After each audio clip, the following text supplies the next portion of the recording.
Someone told me that life is an echo.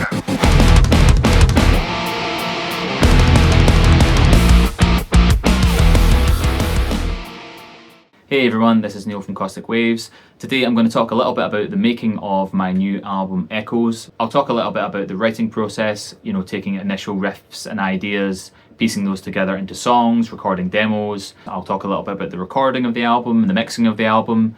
And I'll do a kind of track by track walkthrough of the album, talk a little bit about some of the lyrics and the kind of themes behind each of the songs.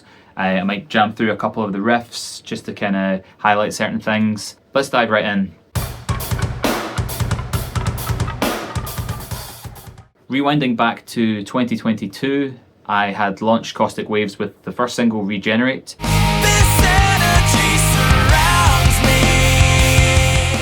I guess throughout the year I was sort of slowly taking my time to kind of build up a fan base, and that was kind of leading up to the release of the Full Circle EP, which came in March 2023. During that time I wanted to kind of keep coming up with new ideas and stuff all the time, so I've got this little recording device which I always keep near me, and I kind of just got into the habit of, whenever I had a free minute, just picking up the guitar and just seeing what happened, really, just bashing out a few ideas and recording them.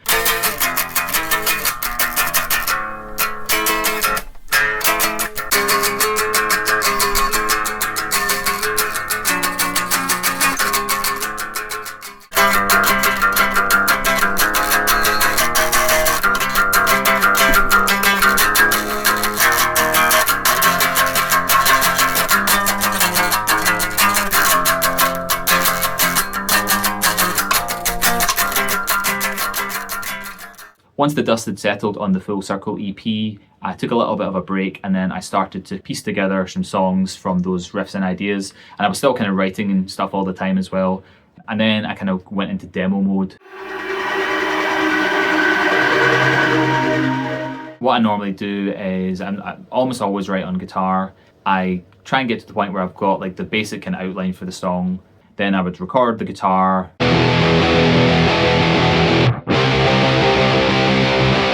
program some drums.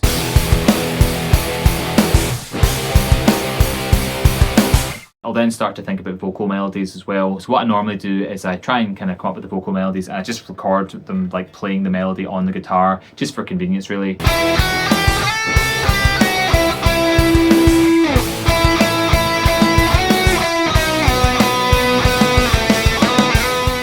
That lets me have something to kind of fit the lyrics around. So I was in that demo mode for a few months, maybe until about September or so, and I got to the point where I was just kind of hitting a bit of a streak.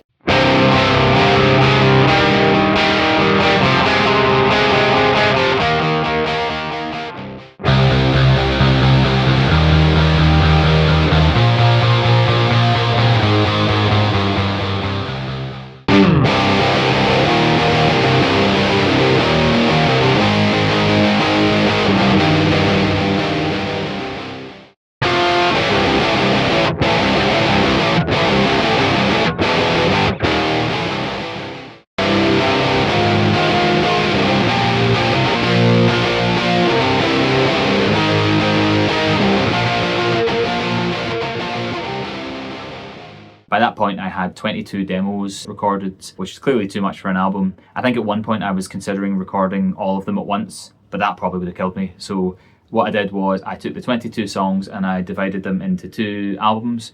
I tried to kind of mix them up, so I had like 11 songs that I thought would work together as one album, and then another 11 songs that I thought would work well together as the next album. And I then sort of focused in on that first 11, which is the songs that became Echoes. For each of the demos, I made sure I had all of the vocal melodies pinned down, and I then started writing lyrics. What I did on this album was slightly different to what I did on the EP in terms of the lyrics. On the EP, I had kind of quite specific subjects I was wanting to write about with each of the songs. Like, for example, Invisible Enemy was the last song that was written for the EP just as the pandemic was kicking off. So before I even wrote any of the lyrics, I knew I wanted to write a song about this.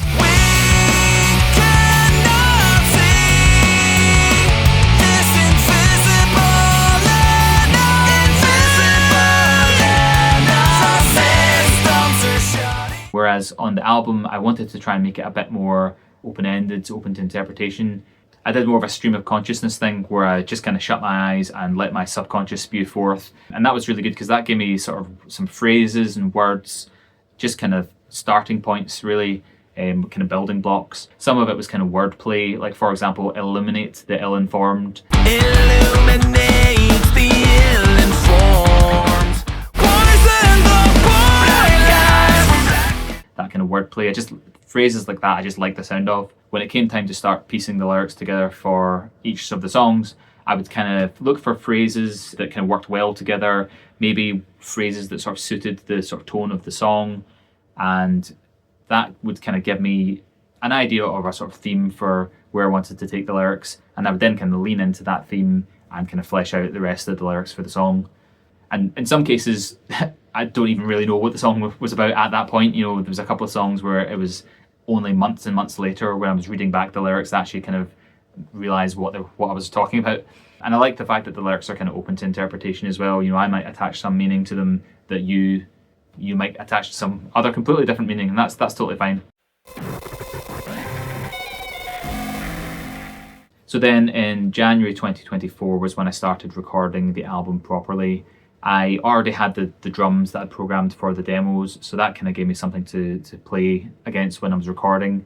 And I kind of focused on the rhythm guitars and the lead vocals first.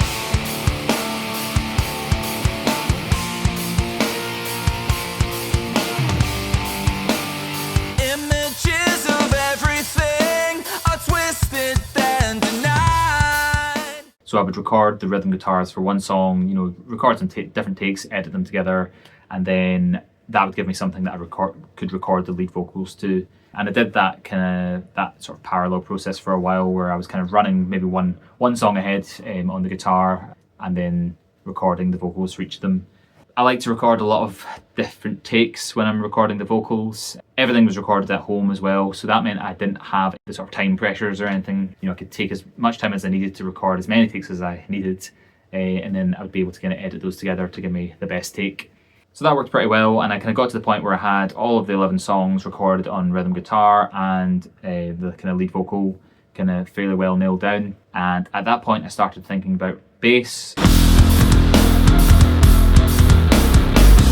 When I was recording the demos, it was purely guitar and drums and the melody. I didn't do any bass at that point.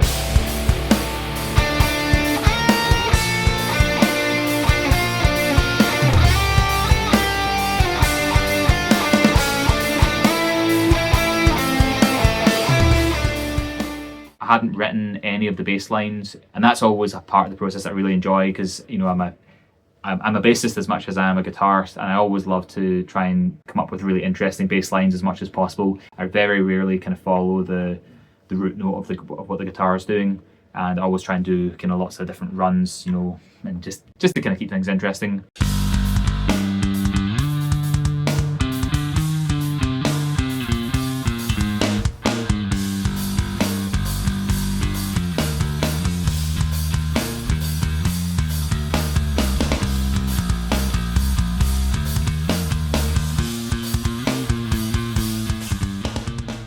So I was kind of writing the bass as I was recording it almost, you know, I would kind of sketch out the song roughly, kind of practice it a bit, and then I was kind of just record it there and then. Your perversion of the truth will not be sold.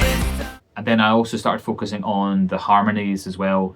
But this is where the time-consuming part of the process kicks in, because I like to layer up a lot of harmonies. I think that throughout almost all of the entire album, there's at least one other vocal track going. So for the lead vocal, I would record a low octave kind of double of whatever I was singing for the kind of lead vocal melody. We're all just memories in an artificial life. Images of everything are twisted and denied. And that kind of helped to kind of thicken up, you know, once you had the kind of two octaves together. We're all just memories in an artificial life. Images of everything are twisted and denied. And then on top of that, I would look for different harmonies. You know, during the demo process, I had some ideas for harmonies that I would want to do. Some songs were more fleshed out than others.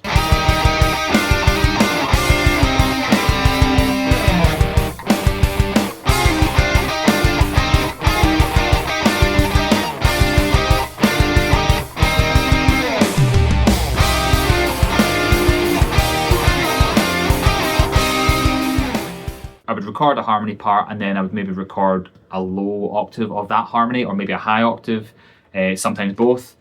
Frozen in time, it's broken but better than nothing. Frozen in time, it's broken but better than nothing.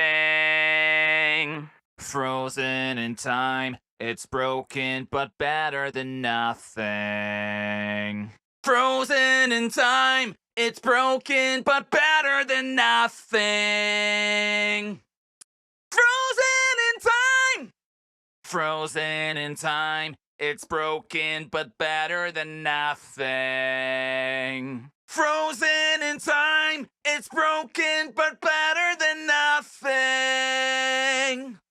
It's broken but better than nothing. Frozen in time, it's broken but better than nothing. Frozen in time, it's broken but better than nothing. Don't be afraid of what you will find when you look inside. So that just kind of helped me kind of stack things up. You know, I just love that layering effect. I've talked before about how much I loved Queen when I was growing up, and it was the harmonies, the kind of layering of the harmonies that I loved. So that's something I always enjoy doing whenever I'm recording.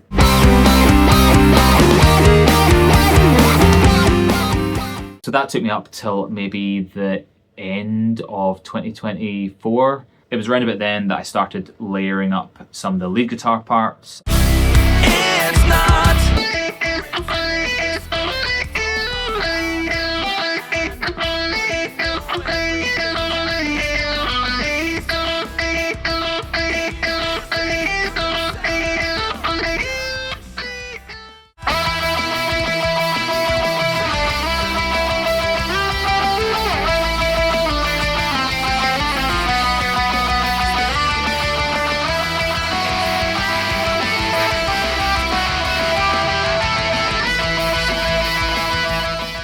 That was quite a lot of fun, just kind of adding different bits and pieces, going through each song one at a time, just seeing what different kind of ideas came to my mind.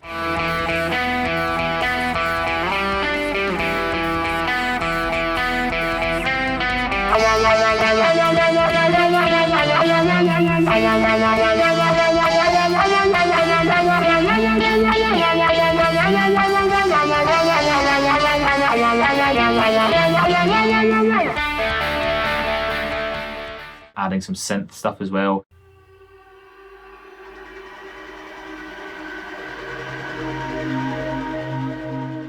There's quite a lot of synth just kind of in the background, just to kind of thicken up some of the guitar parts, and you know, in the kind of heavier choruses and things like that. Silenced by the innocence.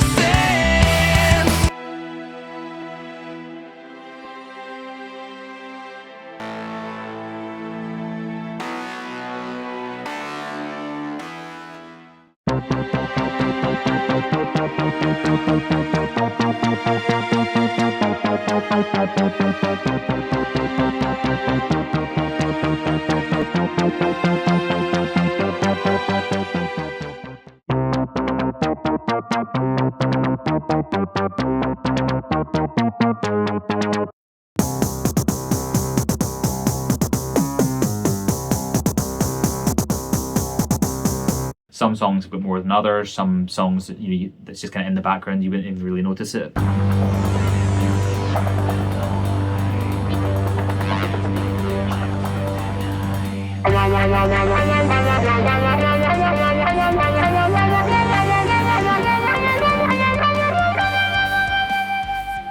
Fleshing out some of the textures on each of the songs.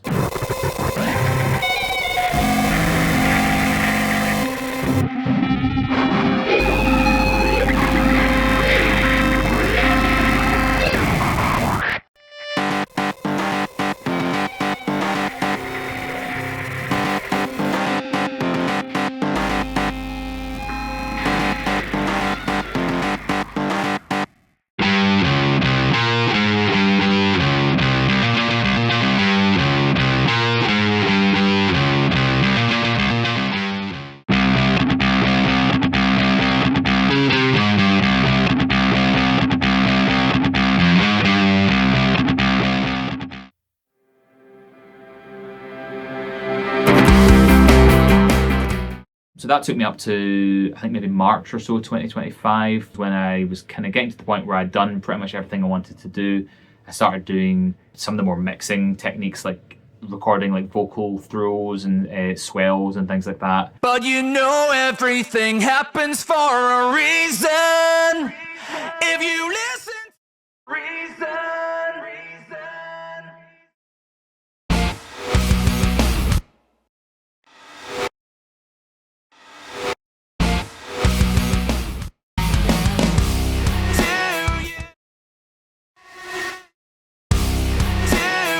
And then that's when I kind of started to get into the kind of mixing process properly.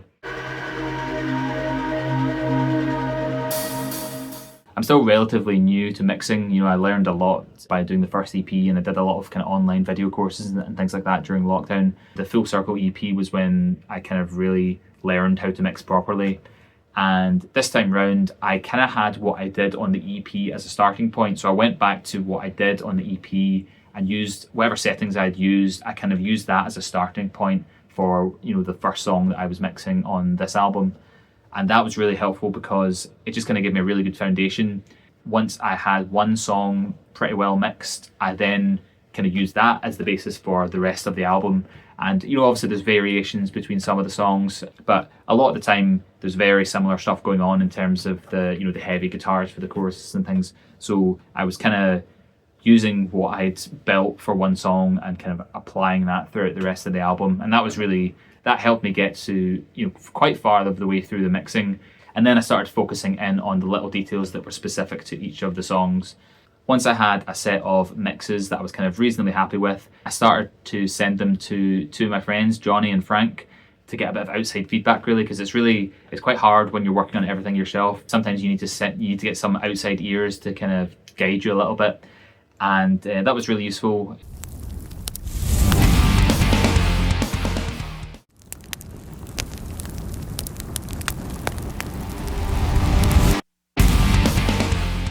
So I did a few more kind of iterations of the mixes and then got to the point where I was kind of happy with everything. Then I sent it over to Lewis Johns for mastering. I was really excited to get him on board because I am a massive Earthtone 9 fan, and he worked on the production on the last Earthtone 9 album.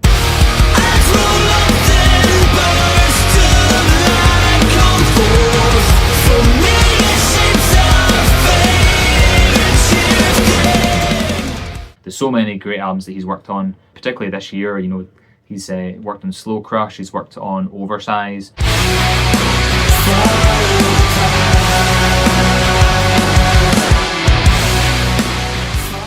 I really wanted to get a professional producer to take my mixes and through the mastering process kind of elevate my mixes, add a bit of beef and just make it a lot more professional sounding, and he did an absolute amazing job of that.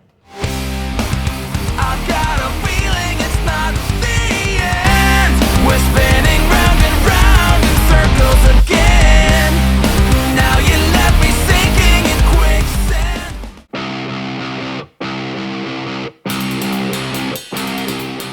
So let's dive into each of the songs. Are you afraid to know why? You know there's nothing to fear.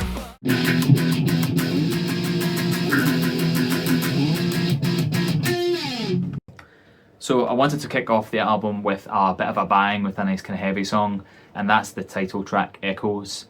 I also wanted to start the album with just something to sort of set the scene. I wanted to try and find an old recording or something of like a radio broadcast or something like that, and I trawled the internet and I could not find anything that was kind of what I was looking for. So I asked my friend Robbie, one of my good friends and singer in my last band, the Chinaskis. I got him to do his best voice acting and put on that English accent, even though he's from Glasgow. Once someone told me that life is an echo. So the full quote is, "Life is an echo, whatever you send out comes back." And I like that idea, and that just seemed to be a nice way to sort of set the scene for the album. Once someone told me that life is an echo. That very first riff, I got my son Charlie, he started learning saxophone about a year ago. I got him to play that note and just to sort of thicken up the riff on that first little bit. It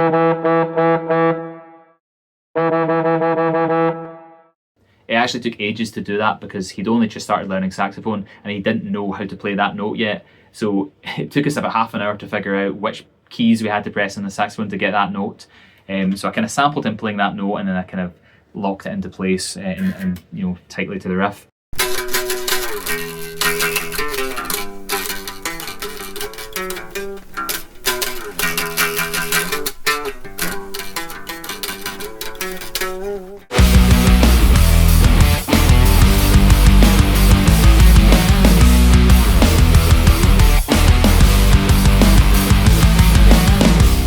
In terms of the lyrics for Echoes, it's kind of about something that was said years ago, echoing over time, and then listening to that and make sense of it years later. So I like the idea of kind of echoes from the past. There's the line, "Do you still hear the echoes of the whispered words?" Do you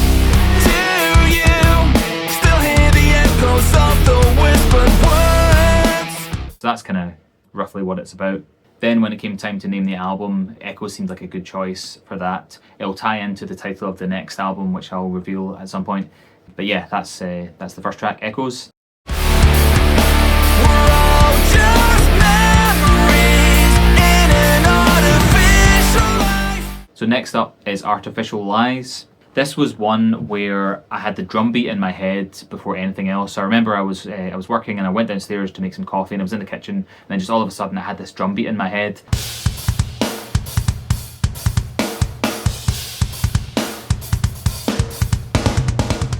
Rushed back upstairs and just tried to come up with a riff to kind of fit that beat, and that was this riff here.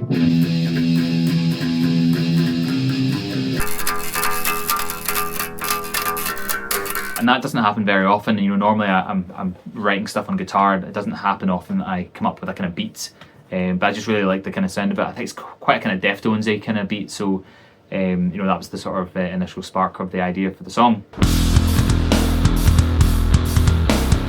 I wanted to do a song that was kind of bass driven as well. So during the verse, it's just the bass. Then the guitar kind of comes in a little bit later. The chorus is in 7/8, I think.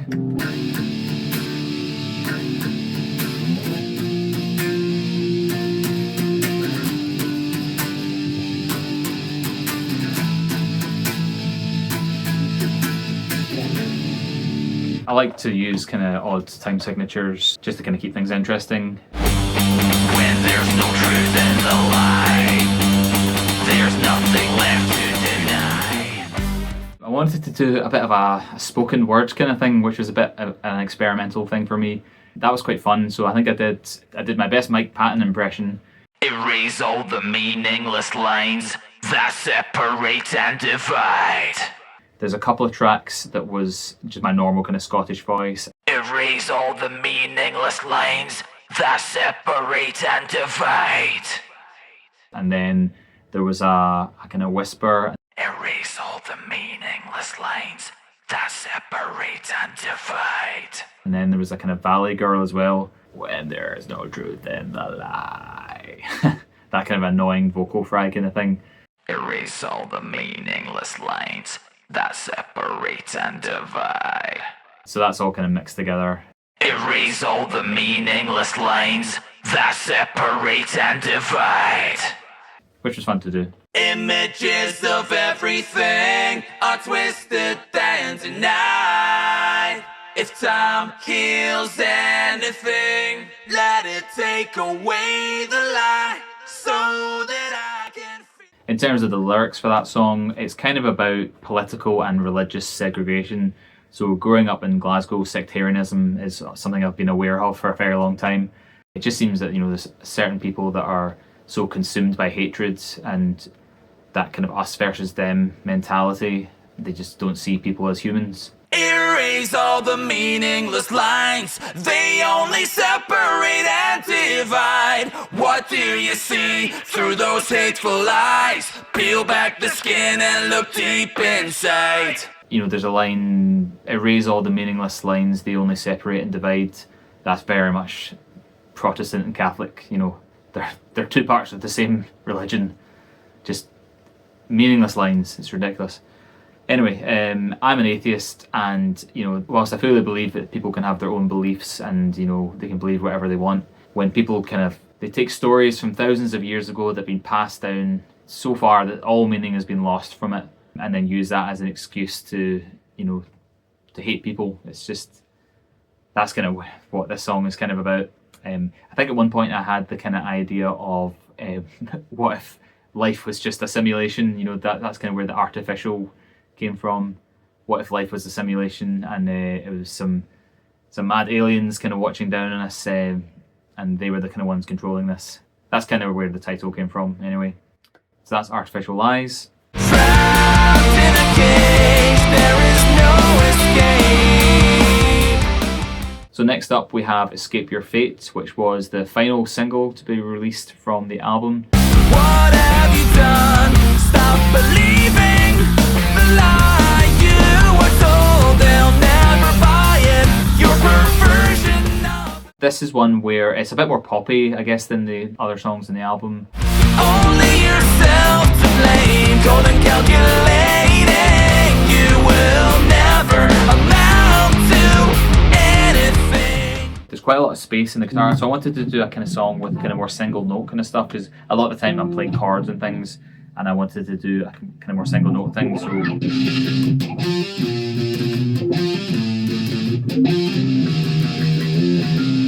there's quite a lot of space in the chorus riff there, and it was only once I added the bass that kind of fleshed that out a bit more.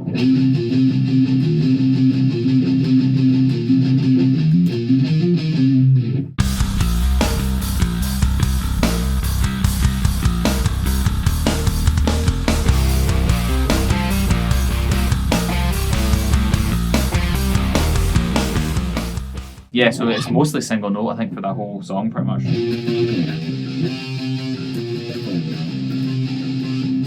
think the middle eight is probably the only bit where there's actually any chords going on. And again, there's quite a lot of kind of different time signatures and stuff going on in there. I think it alternates between 4/4 and 2/4.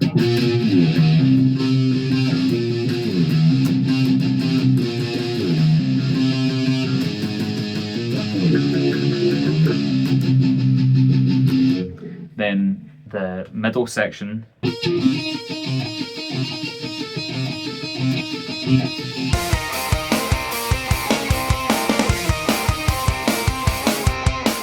That's in 7/8, and someone mentioned recently that it reminded them of Times Like These by Foo Fighters, and I totally get that. It's definitely the same kind of vibe.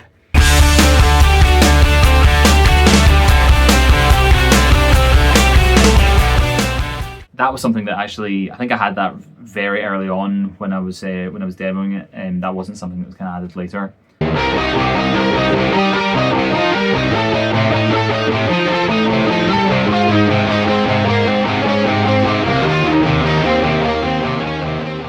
Lyrically, that song was inspired by a Netflix documentary called The Psychopath Life Coach. It was kind of about a guy from a sort of troubled upbringing, and he had a kind of troubled teenage years, and he was in and out of prison for various things. Scratch every moment in the stone. It's time to face what you have done. He eventually kind of turned his life around and became a life coach and was kind of talking about his experiences and things. And there's a few kind of interesting themes in that documentary. Does your kind of upbringing and your environment kind of dictate your path, or is that something that can be broken? And that's kind of where the title Escape Your Fate comes from. I think it was a direct quote from the documentary where he said something like, one of the prison guards said to him, you will never amount to anything. I quite like that as a line. You will never amount to anything. If somebody's saying that to you, then how on earth are you supposed to kind of break out of that cycle? Trapped in a cage, there is no escape. Make a change, or continue to seal your fate. Yeah, so that's kind of what Escape Your Fate is about.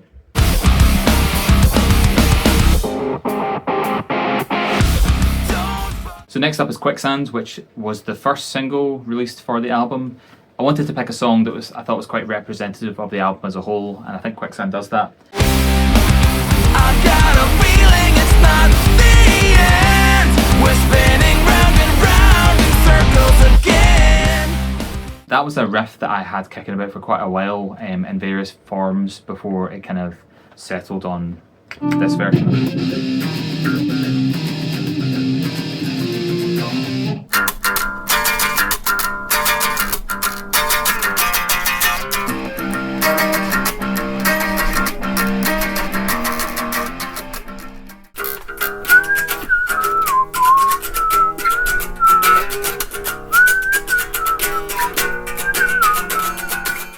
It's quite sort of similar style to the first EP, so it felt like a kind of good introduction to the album with as being the first single.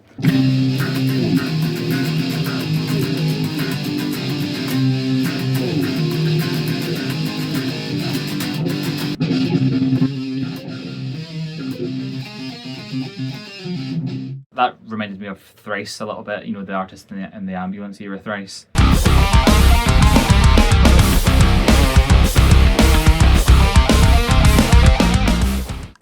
Can't deny, I'm hearing the message loud and clear, and I feel the weight of 1,000 fingers pushing down on me. I guess the title Quicksand wasn't necessarily meant to be about the band's Quicksand, but it was a nice little nod to one of my favourite bands and one of my main influences for this for Caustic Waves. There's a little bit of a Helmet reference just before the final chorus with the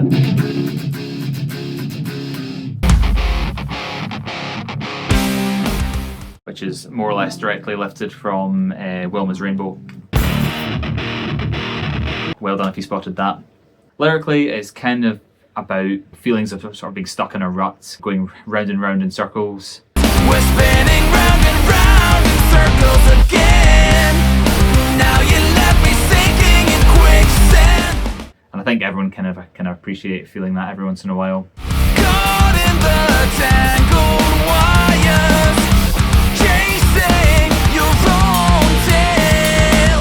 So I thought that was something that was quite kind of universal. Why are you hesitating? Pull me out if I'm worth saving now. So that's Quicksand.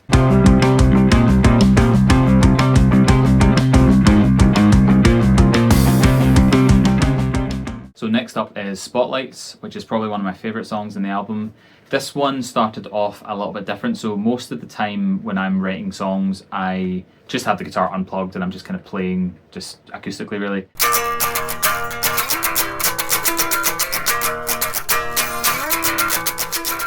I remember writing this when I had everything kind of hooked up to my amp and things, and I had the delay pedal going here, jamming around on the kind of delay, and then this kind of just came out.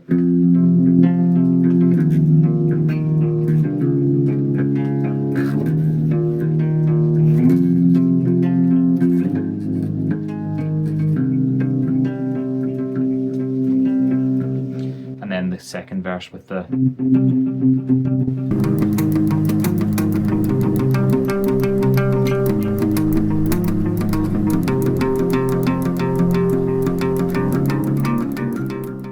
I don't tend to play guitar very often when everything's kind of plugged in, because I'm normally kind of jamming away, just quickly grab the guitar and get going with some ideas. So that was fun to kind of actually have it hooked up and come up with a few different ideas. So yeah, I think Spotlights is, as I say, is one of my favourite songs on the album. There's quite a lot of different bits and pieces going on, particularly in the middle section.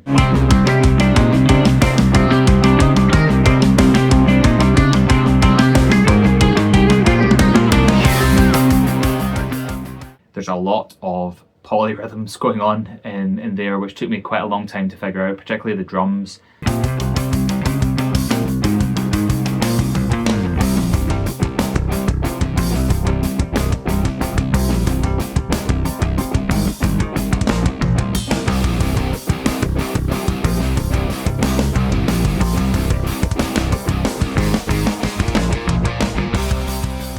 You know, it took me a while to get the dynamics of that right, because it kind of cuts right down and then kind of builds back up again. And there's lots of kind of different like rim hits and things like that kind of going on at with different polyrhythms.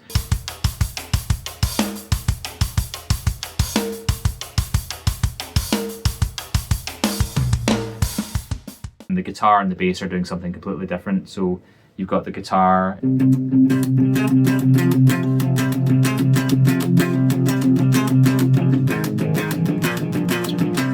that kind of thing, and then when the bass comes in,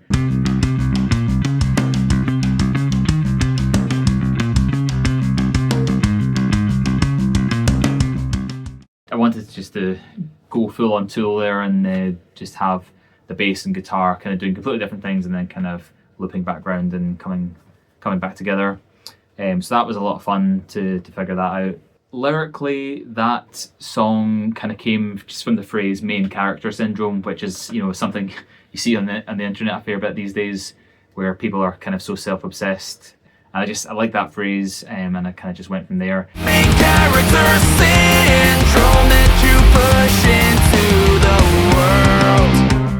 I kind of saw a bit of a parallel between main character syndrome and my own kind of online persona. Like I'm quite a shy, kind of reserved person in real life, and having to put myself out there as part of the kind of, you know, my social media presence for Caustic Waves, you know, that was quite hard for me, and you know, talking about myself all the time, and it kind of got to the point where I was like, have I got main character syndrome? I'm always going on about myself with, you know, with Caustic Waves, and it just, I don't know, it just kind of, I thought there was a little bit of a parallel there between main character syndrome and my own kind of experiences. So there's a little bit of that in the lyrics. It is not a contradiction, unaware of your addiction when you point it out. I really like the line, "It all revolves around you like the earth around the moon." As everybody should know, the earth does not revolve around the moon revolves around the earth. The lyrics in the chorus are sort of intentionally sarcastic, kind of going along with this self-centered person saying, yes, you know, you are everything, we are irrelevant, we are insignificant. You are everything and we are all insignificant. It all revolves around you like the earth around the moon. In the final chorus, when it's all in your head, we are not insignificant. Nothing revolves around you like the earth around the moon. So I quite like that kind of resolution for the lyrics. It's all in your head. We are not insignificant. Nothing revolves around you like the earth around the moon. It's also the longest song on the album by a fair bit, just with all the different sections and things going on. But yeah, probably my favourite song. Playing with fire.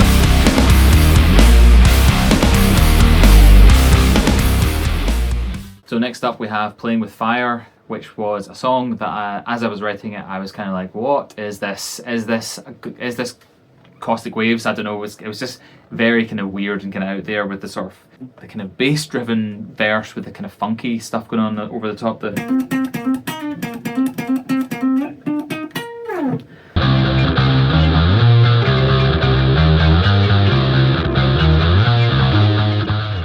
Yeah, I didn't know what it was, but I just kind of thought, right, well, let's just see where this goes. And it's quite a kind of poppy kind of song, you know, the kind of big chorus hooks. And I just thought, right, okay, let's go with this. Lean into the hooks. I won't give in to this energy. You're playing with fire. I know you won't let me burn in this effigy. Again, that was another song where the bass was kind of driving the verse.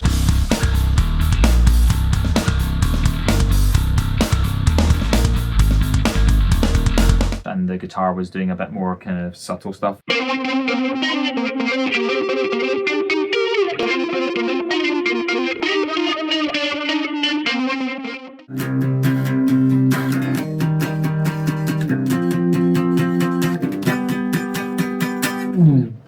There's a little lead guitar part in that, which I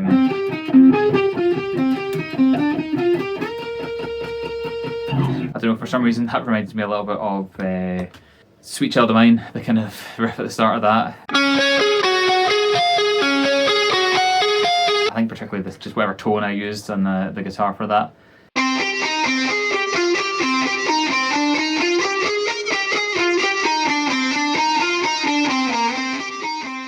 Lyrically, I guess that song is kind of about recognizing when you're getting into a dangerous situation and realizing that the risk is just not worth taking and just getting out of there as soon as you can. There's lines in there like, illuminate the warning signs up ahead. Can you hear the sound of the sirens ringing out? Illuminate the warning signs right up ahead. Recognizing that something is not going to go well, so just get out of there. And I think that's something that people can kind of relate to, you know, kind of risky situations.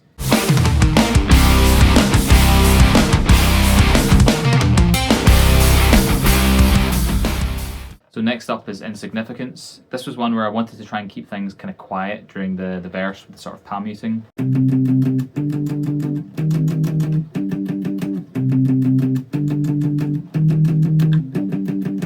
The drums for that were originally a little bit simpler, and it was kind of later on that I decided to do the sort of more tribal kind of tom kind of thing.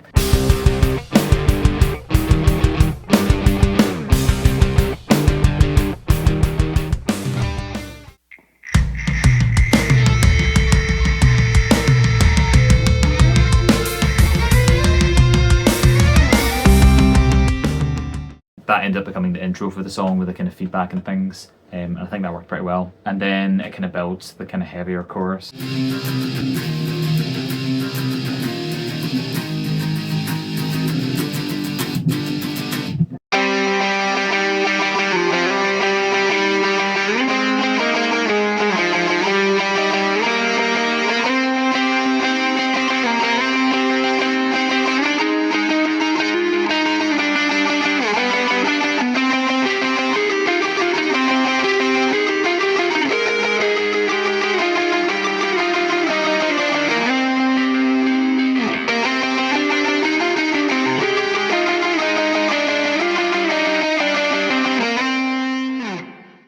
The original demo that I recorded didn't have the kind of middle riff.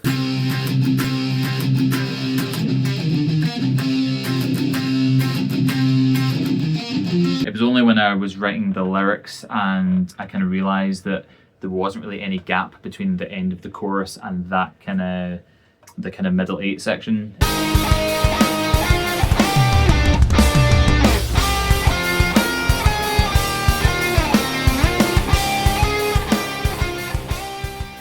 And I needed something just to sort of break it up a little bit, so that's kind of where that riff came from. Catch me out.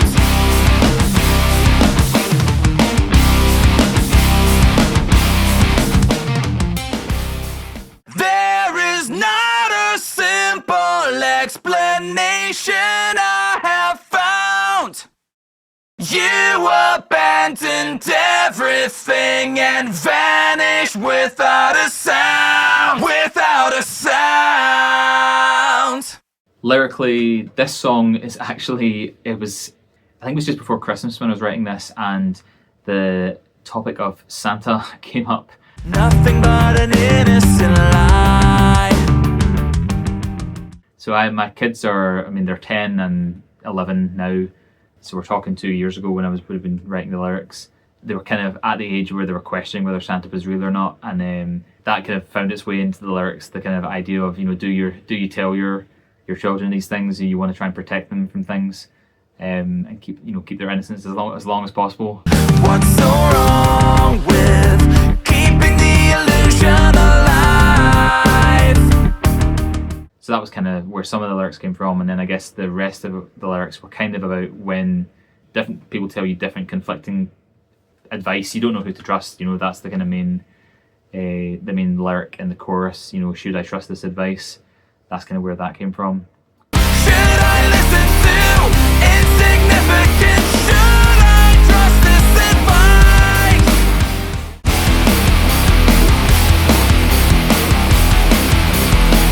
Poison the blind eyes. Then we have Blessing in Disguise, which actually is one of the oldest songs on the album. The working title for that was Demo 02 because that was the second demo that I recorded.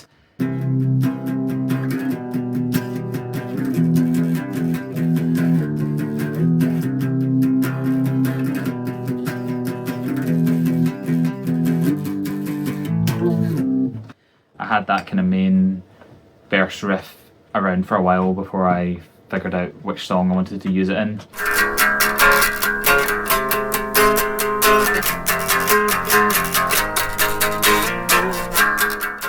I guess that song is a little bit more on the kind of poppier side. I don't know, it reminds me a little bit of 100 Reasons, something like that. Or I think that bit, the verse is quite like Incubus there with the sort of bending kind of stuff going on there.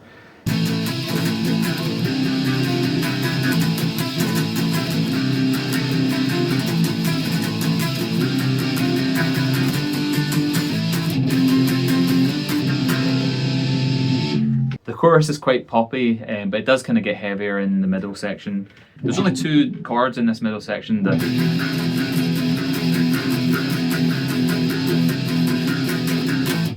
Well, 3 once you get up to there. But for some reason I decided to make the rhythm of it change every time it plays. So it starts like that with kind of keeping it straight, but then it gets more complicated. So it's...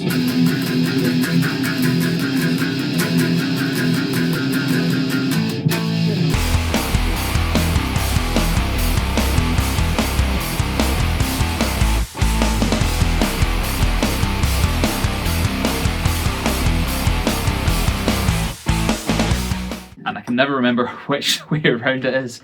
If I'm ever going to play this live, I'll need to relearn the way it goes. But one thing that changed during the mixing process was the first verse. Waiting for the answer. The grains of sand trickle down. I don't know, just something wasn't quite sitting right with it, and I wanted to just try and make it a little bit more interesting.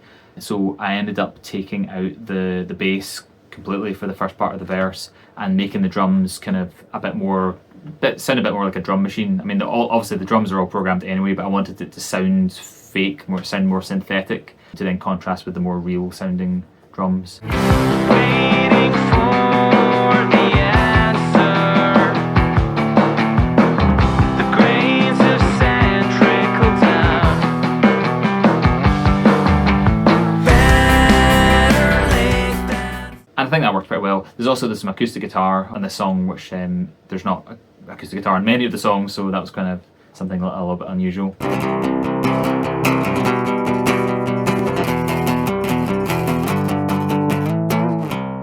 I guess lyrically, this is one of those songs where I'm not really sure what it's about. You know, there's a certain meaning I can attach to it now when I kind of look back at it. It's probably the most open to interpretation out of all the songs on the album.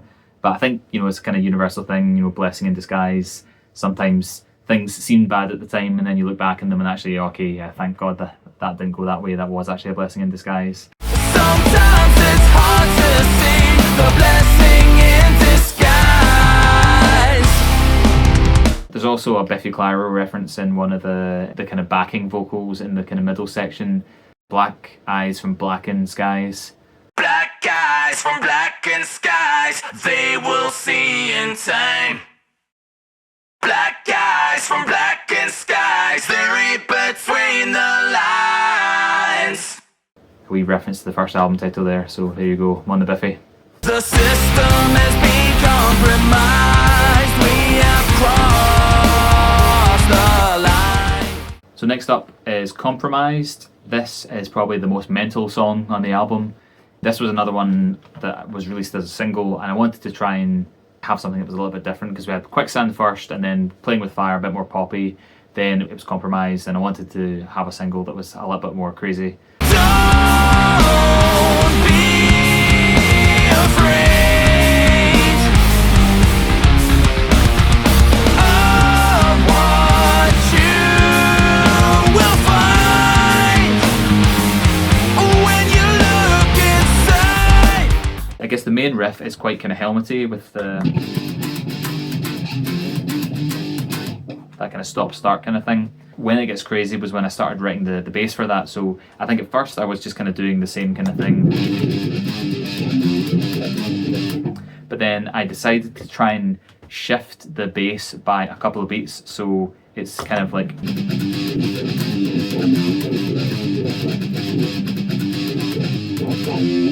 So it's playing the same thing as the guitar, but it starts a couple of beats later. and trying to get my head around whether that was a good idea or not. It took me a while.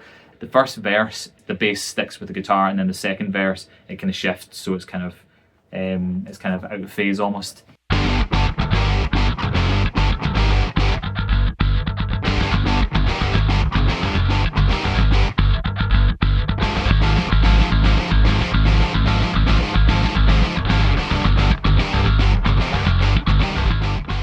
I do like how it sounds, you know, because you kind of get a bit of a stereo effect where like the space in between the notes of the guitar is filled by the bass and vice versa, so it kind of fills it out. And then I guess in general the song, there's lots of different sections, particularly once it gets to the middle bit, it kind of jumps into different time signatures as well. The riff is kind of the same, that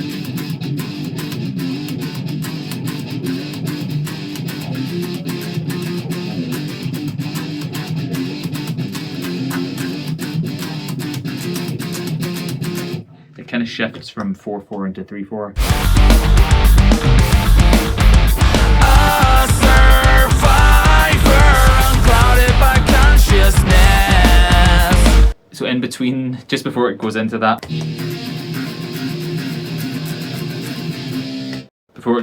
section, there's a couple of hand claps.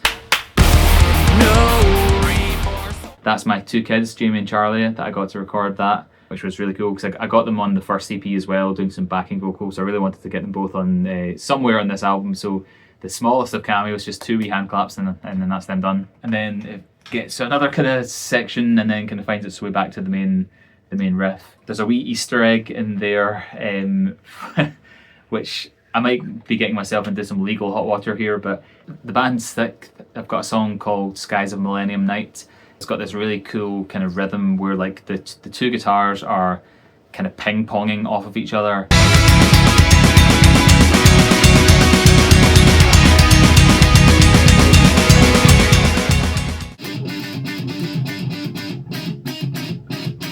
That kind of rhythm, and I wanted to just kind of incorporate that into the kind of middle section.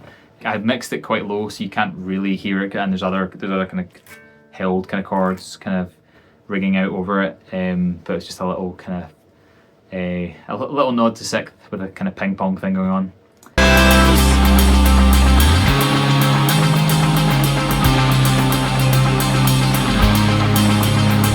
The system has been compromised. The lyrics for this song were inspired by the Milgram experiment, which somebody from work was telling me about.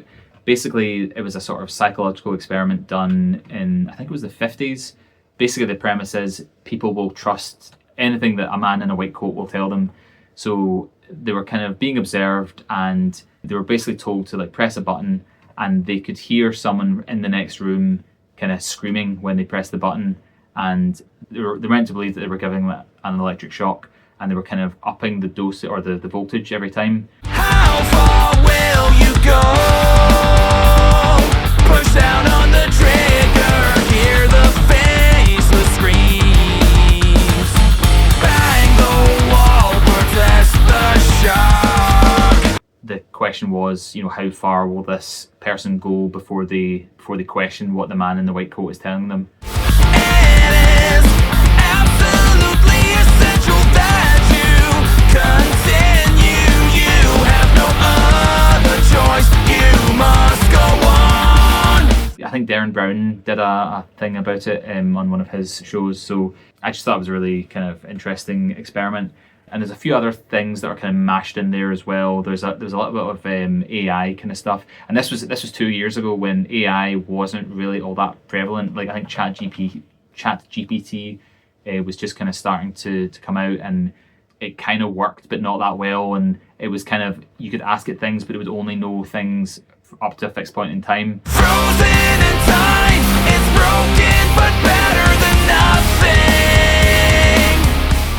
It's evolved over the last 2 years, and it's much better now. It's frightening how good it's getting. So there's a little bit of kind of stuff about, you know, should we be trusting AI if it doesn't know right from wrong? This is a lesson. Don't answer the question until you learn wrong from right.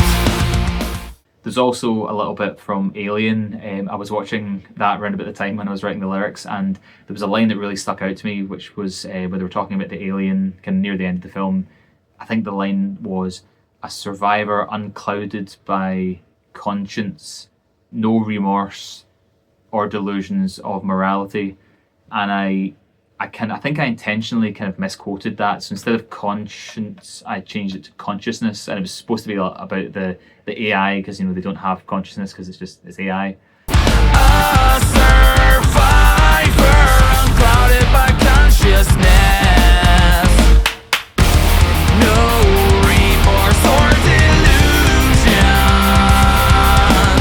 of morality, and it is hiding in the shadows. Another one of my favourite songs on the album, just because it's so mental. Slip into the shadow of the sun to escape.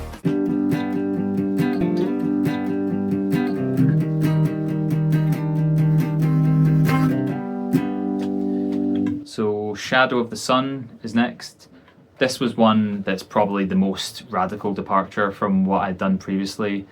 This was kind of inspired by Alice in Chains. I was watching the Unplugged DVD, which is an amazing performance. And again, kind of going back to my love of harmonies, I just love the harmonies. Jerry Cantrell, and I guess these days it's William DeVal, but it would have been Lane Staley back then.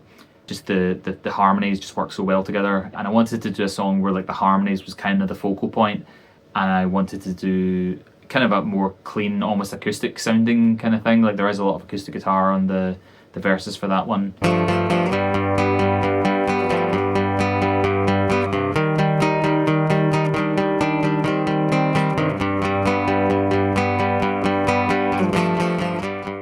As I say, it's quite a departure from the other songs that I've done previously. So that was one where from the get-go, when I was doing the demo, I had worked out the melody and the two harmony parts as well. So there's a 3-part harmony going all the way through the verses.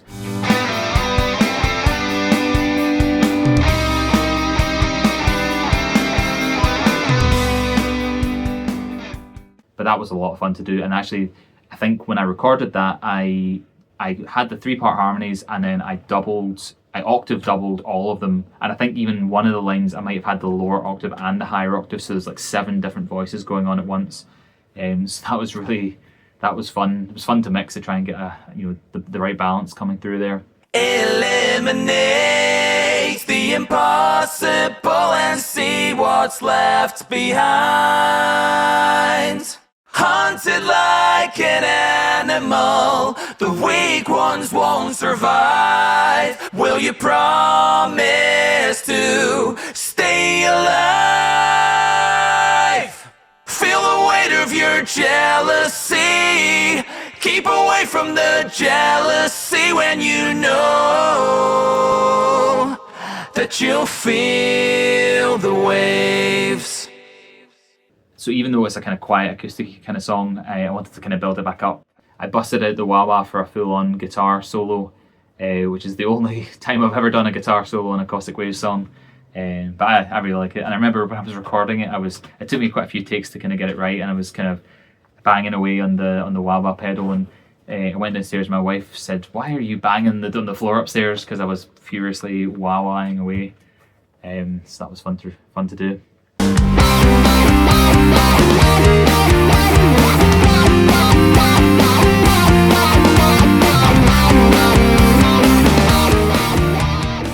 Lyrically, it's kind of about sometimes I get kind of social anxiety, and if I'm with my kids, I sometimes find that easier because I can kind of hide behind them, kind of thing. Hiding in the shadow of the sun was the kind of idea there. Slip into the shadow of the sun to escape the staring eyes of everyone. So yeah, that's kind of where the kind of main lyric kind of came from.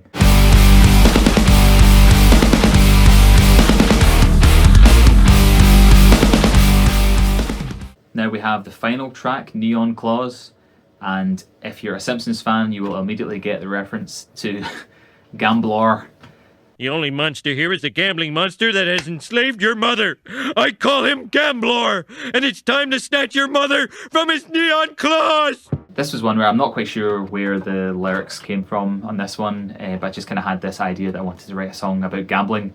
Not that I'm a big gambler or anything like that. You know, I've been to Vegas a few times, and I was trying to sort of relate my experiences there to the lights and flashing lights and sound, and you know, the kind of that you're kind of bombarded with. Do you surrender to the sound of the ringing?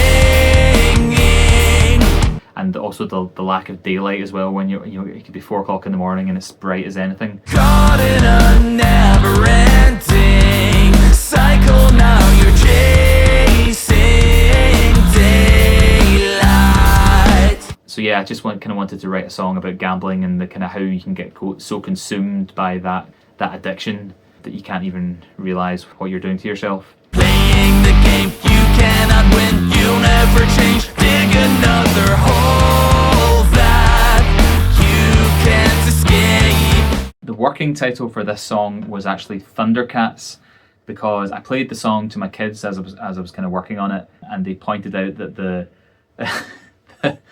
the hold on, the kind of held note there in the chorus, they thought it sounded a little bit like the Thundercats, Thundercats, Thundercats, ho! Thundercats! Ho! Hold on, the blinking lights fade out in time. Unfortunately, that title didn't stick once I came to naming it. That was a fun song to write as well. Another song where I wanted to try and have the bass kind of being the kind of main driving force behind the verses. The 2 verses are different as well in terms of what they're playing. So verse 1 is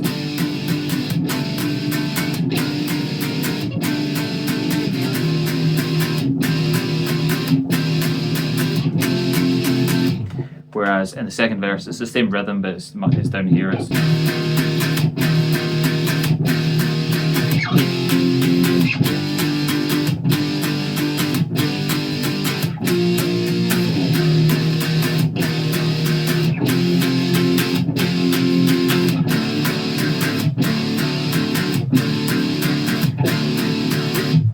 so yeah, I quite like the idea of having the same rhythm but completely different chords for the 2 different verses. The rhythm kind of reminds me of Will Haven a little bit. The Carpe Diem album has got quite a few songs with that kind of rhythm.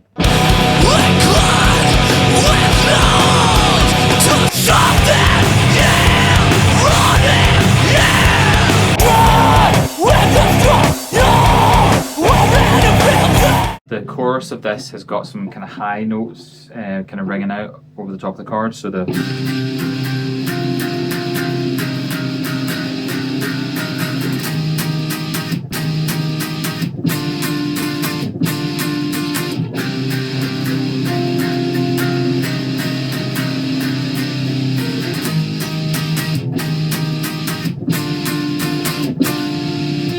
So that was an example where I kind of doubled up just the single note stuff there.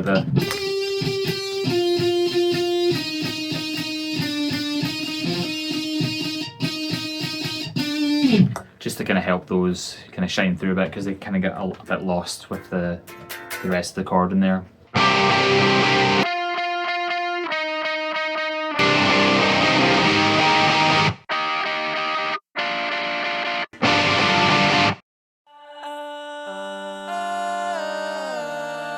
How could you risk it all? You thought you were invincible. When you're standing on the edge, just remember to hold on. The blinking lights fade out in time, but how does it feel spinning the wheel when... The kind of heavier riff in the middle and then the end are kind of variations on the same riff. So the first time around it comes, it's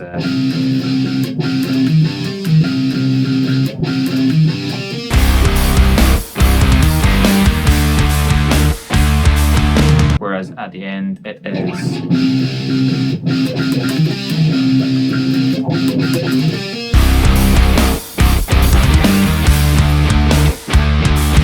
originally it was more like this.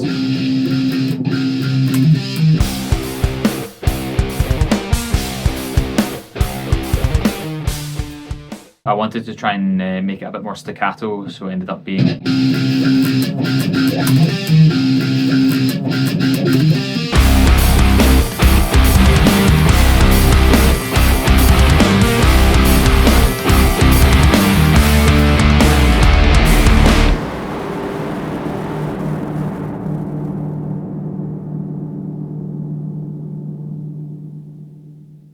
And that's it. That's the album.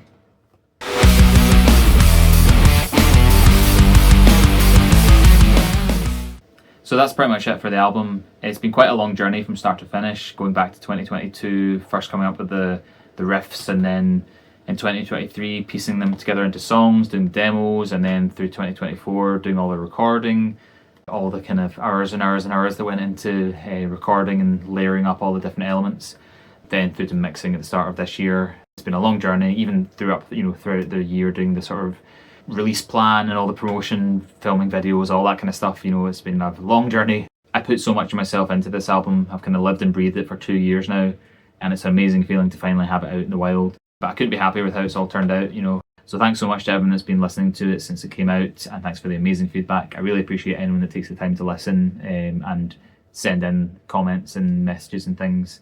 I'm now going to go and dust off those other 11 songs that I set aside. That's going to be the next album. I need to write some lyrics, but I think other than that, they're more or less kind of ready to go. So I'm hoping to get stuck into that in the new year. Look out for more updates on that at some point.